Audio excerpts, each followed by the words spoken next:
Nitekana umunezero ntangere vyo gusubira kubana namwe banywanyi bacu mubana natwe mu makuru n'ibiganiro vya misi yose tubandanya gushikiriza kuri nombonesha kure yacu kandi yanyu Muhuza TV.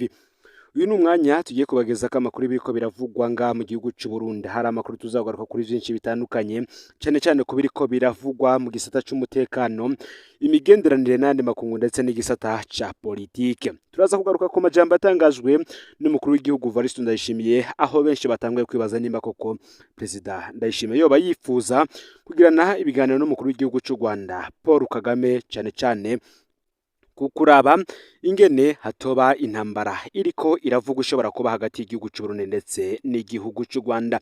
Ndagwaye kaze muri ano makuru bivanye naho dukurikirana uherereye uri ngaha mu gihugu c'u Burundi mu ntara zigize ubuseruko, ubumanuko, uburaruko, uburengero, abadukurikirana bari mu bisagara bitandukanye bigize igihugu c'u Burundi, abari hanze y'imbe z'igihugu c'u Burundi nko mu karere ka Afrika y'ibiyaga binini, ku mugabane wa Afrika ndetse no mu makungu ya kure, mwese ndabahaye kaze muri ano makuru. Perezida Evariste Ndayishimiye arahumuriza abanyamahanga baba mu Burundi ko borema atantambara yimirije hagati y'u Burundi ndetse n'igihugu c'u Rwanda, kuko Uburundi bushira imbere amahoro biciye mu biganiro. Perezida Ndayishimiye akavuga ko ariko hamwe yotegwa bazokwivuna bihagije.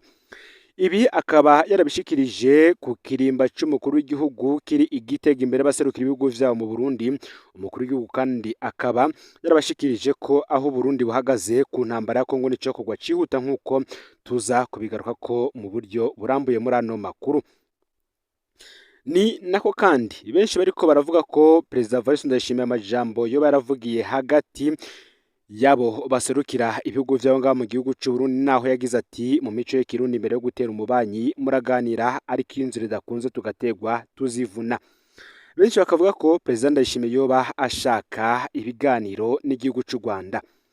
Abenshi kandi batanguye kwibaza ico bacisha inyuma ya Evariste Ndayishimiye kubera atanguye kuvuga ko interahamwe za FDLR ziri mu gihugu ca Repubulika Iharanira Intwaro Rusange ya Kongo zigwanya ubutegetsi bw'u Rwanda.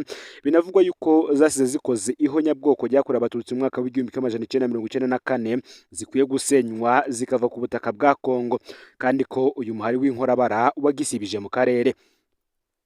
Bamwe bati ese none Ndayishimiye ubwo ntiyoba ashaka kwicarana na Kagame canke ntiyoba ashaka kwicarana na Kagame canke yoba yaracanyemwo na mugenzi we Felix Tshisekedi, ngo canke yoba ashaka gukingira intambara z'umuhari witwaje ibigwanisho wa M23 ngo nizinjire mu Burundi.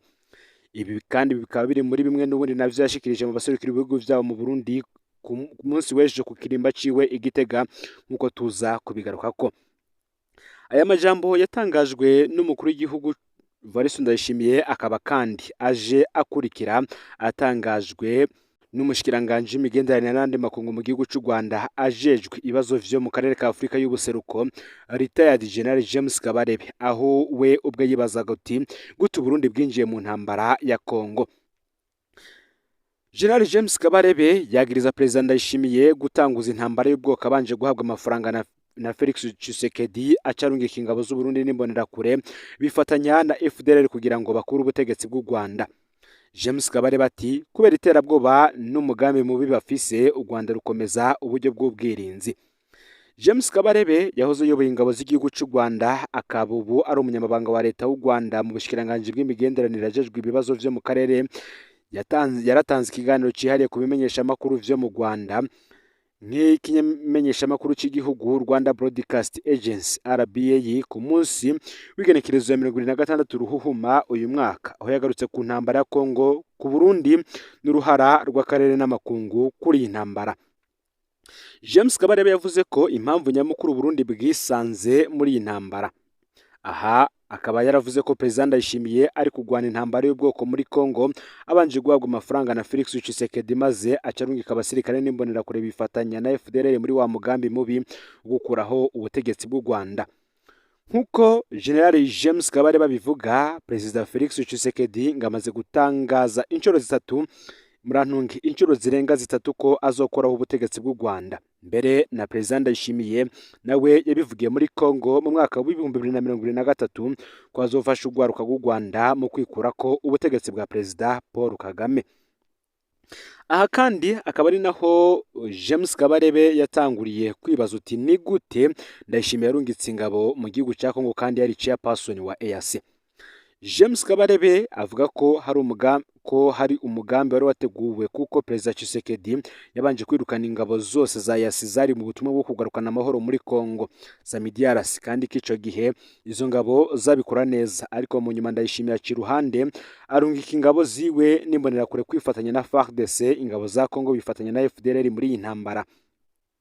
James Kabarebe akavuga ko uko iki kibazo kibandanya gufata iyindi ntera, u Rwanda narwo rukomeza uburyo bw'ubwirinzi kuko nk'uko abivuga u Rwanda rwamye rushaka kwirinda kugira ngo ikibazo cy'ubwoko ntikigaruke nk'uko vyabaye mu mwaka w'igihumbi kimwe amajana icenda mirongo icenda na kane, ariko noneho kibashije kugaruka. Ni vyinshi yagiye aragarukako, ndetse benshi bagafatira kuri aya majambo yatangajwe na Retired General James Kabarebe w'igihugu cy'u Rwanda, bakaraba n'ivyo Evariste Ndayishimiye yashikirije aho yavugaga ko ko interahamwe za FDLR zikwiye gusenywa zikava ku butaka bwa Kongo, kandi uyu muhari w'inkorabara wagisibije mu karere. Bamwe rero baraba ivyagiye biratangazwa n'abategetsi b'u Burundi mu minsi iheze, aho benshi batumvaga ivyo uyu muhari wa FDLR uri kura mu gihugu cya Kongo nk'ivyatangajwe na Reverend Ndikuriyo ndetse na Perezida Evariste Ndayishimiye, bavuga ko Perezida Ndayishimiye yoba afise ubwoba ko intambara iri mu gihugu cya Kongo ishobora kuza mu gihugu cy'u Burundi, mbere ko umuhari M23 wamaze gutangaza ko ugiye gufata igisagara ca Uvira, akaba naco gisagara cyonyine gisigaye u Burundi bwinjiramwo buturutse mu gihugu cya Kongo. Ufyone subscribe canke sabone niba utari wafyonda ko kugira ngo utojucikanwa nazishikiriza usangiza no makuru bagenza aho bari hose, kugira ngo kandi nabo baje baramubambere bashikirwa niba biriko biravugwa bigezweho ko ngaha mu gihugu cy'u Burundi, yoba mu gisata ca politike, agateka kazina muntu, imigenderanire n'andi makungu ndetse n'ibindi vyinshi bitandukanye. Ni Umuhuza TV rero ndabaye kaze muri ano makuru. Bamwe bati ese Perezida Ndayishimiye yoba ashaka kuganira n'igihugu cy'u Rwanda? Imbere y'abaserukira ibihugu vyabo mu Burundi, Perezida Ndayishimiye yaragaragaje ko yifuza ibiganiro n'u Rwanda nk'inzira yo gukinga intureka zishobora kwaduka hagati y'ibi bihugu vyompi.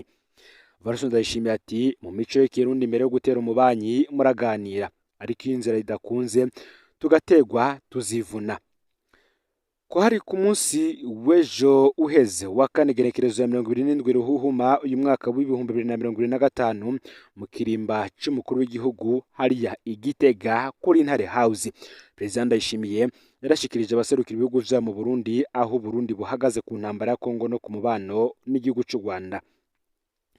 Perezida Evariste Ndayishimiye yamenyesheje ko yifuza ko haba kuganira n'u Rwanda, kandi ko kugira ntihabe intureka hagati y'ibi bihugu vyompi. Ndayishimiye ati kuva mu mwaka w'ibihumbi 2020 twamye twifuza ko tuganira, kandi n'ubu niho tugihagaze, ariko mu gihe ibiganiro vyonanirana tugategwa nta kundi tuzivuna, kuko Abarundi ntituzokwemera ko dusubira mu bihe twaciyemwo. Perezida Evariste Ndayishimiye amenyesha ko n'ubu imiryango yugure kugira ngo bicarane n'u Rwanda nk'uko Burundi bwamye buvyifuza guhera mu mwaka w'ibihumbi 2020. Nayo ku kibazo c'intambara ya Kongo, Perezida Ndayishimiye yarashikirije imbere y'abaserukira ibihugu vyabo mu Burundi ingingo zitanu zo kwisungwa kugira intambara ihagarare mu buseruko bwa Kongo, nazo akaba ari izi zikurikira. Ingingo ya mbere nuko ingabo ziri ku butaka bwa Kongo zitabifitiye uburenganzira canke zitatumwe ko zovayo. Ingingo ya kabiri nuko imigwi y'abagwanyi ihungabanya umutekano muri ako karere yotuzwa, harimo na FDLR izwi nk'umuhari w'iterabwoba wahungabanije akarere. Ingingo ya gatatu kandi harimwo ko umugwi M23 nimba uhurikiwemwo n'abakongomani wo kwivangura n'abatari abanyekongo, hama hagakurikira ibiganiro na leta y'igihugu ca Repubulika Iharanira Intwaro Rusange ya Kongo. Ingingo ya kane ni uguhagarika ingwano vyihuta atagisabwe. Mu ngingo ya gatanu akaba ari uko kandi amakungu asabwa gufasha kugira mu karere haboneke amahoro arama. Umukuru w'igihugu Evariste Ndayishimiye yarahumurije kandi abanyamahanga ba mu Burundi bafise ubwoba ko intambara ya Kongo ko Uburundi burangwamwo amahoro, kandi ko bushoboye gukingira abanyamahanga n'abene gihugu. kuri iyi ngingo irabana n'ivyo gukingira abanyamahanga ndetse n'abenegihugu, ikaba ari ingingo iza ikurikira amakuru yagiye ahabona ku munsi w'ejo, aho ishirahamwe mpuzamakungu ngaha mu gihugu c'u Burundi ONU ryari ryamaze gutangariza abakozi baryo ko bohunga kuko bafise amakuru ko hari intambara ishobora kwaduka muri iyi minsi. Abakozi b'ishirahamwe mpuzamakungu abakozi mpuzamakungu b'ibigo vy'ishirahamwe mpuzamakungu ONU bakorera mu Burundi bo baramaze guhungishwa bivuye ku ngingo yafashwe n'icicaro gikuru ku mvo z'umutekano muke. Iyo ngingo ije inyuma yaho kandi abakuru babiri bo muri World Food Program mu Burundi birukaniwe nyuma yo gukwiragiza inyifato ijanye n'umutekano, ivyabonywe n'ubutegetsi bw'u Burundi nko kubangamira umutekano w'igihugu. Ivyo guhungisha abo bantu vyatanguye mu ndwi iheze. Imvo zatanzwe zifitaniye isano n'umutekano udashemeye bivuye ku ntambara yo mu buseruko bwa Kongo. Amasoko yegereye dosiye yatangaje ko abakozi bose bakorera ibisata vya ONU bakorera mu Burundi bimuriwe mu gihugu ca Uganda. Ingingo yo kwimura iyo miryango kandi jaciye iminsi mike y'abakozi babiri ba PAMU birukanywe n'ubutegetsi bw'u Burundi. PAMU tubetse ko ari ikigo mpuzamakungu kijejwe ivy'imfungurwa no kugwanya inzara. Ingingo y'ishiramwe mpuzamakungu ONU rero yo kwimura iyo miryango ikabibonwa n'abategetsi batandukanye nk'ikimenyetso c'uko umutekano udashimiye muri ako karere bivuye ku ntambara yo mu buseruko bwa Kongo, aho umuhari witwaje ibigwanisho wa M23 wikekwa ko ushigikiwe n'u Rwanda ubandanya kwagura akarere kwawo mu ntara za Nord Kivu na Sud Kivu. Ibi rero benshi akaba ari byo bashingiraho bavuga yuko President Ndayishimiye ari nayo mpamvu yo bashaka kugirana ibiganiro n'igihugu c'u Rwanda kugira ngo barabe ingene umutekano muri aka karere wotorerwa inyishu mu nzira nziza. Si ivyo gusa kandi kuko biriko biravuga ko hari izindi ngingo ziriko zirafatwa n'abategetsi batandukanye ngaha mu gihugu c'u Burundi. Komine Mabayi, umusanire wa komine yabujije abakobwa n'abagore gukora mu bubare ndetse n'ubunywero. Ingingo yateye impari yafashwe n'ubuyobozi bwa komine ya Mabayi ibuza abakobwa n'abagore gukorera mu bibanza banyweramwo inzoga, bivugwa ko ari ku mpamvu z'umutekano. Iyo ni ingingo kandi yateye imyidogo ikomeye mu mirwi iharanira agateka k'abakenyezi.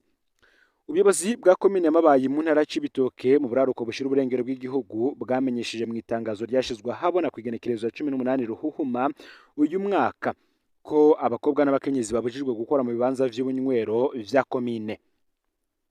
Iyo ngingo yateye impari hagati y'imigwi iharanira agateka k'abakenyezi n'abategetsi bo ngaho bavuga ko vyashizweho ku mpamvu z'umutekano. Uti ni ingingo ikarishe kandi ije gihutihuti.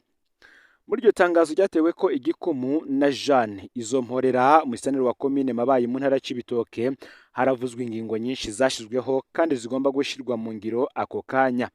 Ubu abakobwa n'abakenyezi ntibazokwigira bakora mu bubare mu bibanza vy'ubunywero n'ahandi hose hateranirwa mu kunywa muri iyo komine. Abo bari basanzwe bakora ngaho baciye basabwa guhagarika ibikorwa vyabo bidatevye.